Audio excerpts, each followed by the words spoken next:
What makes a freight car vital for the longest trains? Imagine a train stretching over 7 kilometers long, carrying hundreds of thousands of tons of cargo across vast distances. What makes such a colossal train possible? The secret lies in the freight cars themselves. These vehicles are more than just containers. They are engineered marvels that hold the key to record-breaking lengths. First, they need to be incredibly durable and strong. For example, ore cars used in the longest trains can carry tens of thousands of metric tons, so they must have robust frames and heavy-duty couplings to handle that weight without breaking. Next, standardization and modular design are essential. When all freight cars are built to the same size and shape, they can be linked together efficiently.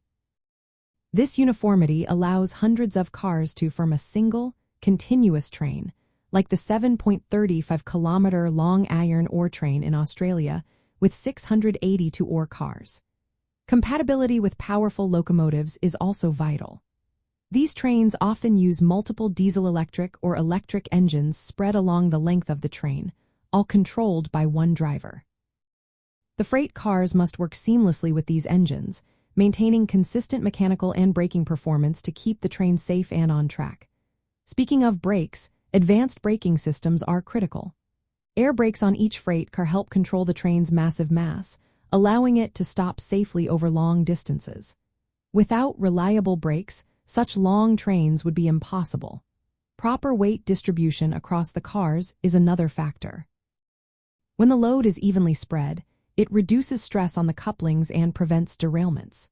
The couplings themselves need to be both strong and flexible, so they can handle the forces during acceleration, deceleration, and when navigating curves.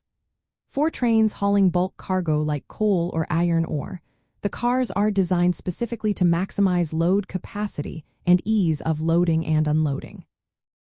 This specialization helps keep the train as long and heavy as possible while still being efficient. The track and infrastructure also matter. These freight cars are built to fit the gauge and standards of the rail network, especially heavy-haul tracks that can support extreme weights and lengths. All these factors combined made it possible for the record-setting freight train operated by BHP Iron Ore in Australia in 2001 to run 7.35 kilometers long with 682 ore cars and 8 powerful locomotives. This train carried nearly 100,000 metric tons over a route of 275 kilometers. So, the role of a freight car in such long trains is not just about carrying cargo. It's about providing strength, safety, and compatibility, making it possible to push the limits of what rail transport can achieve.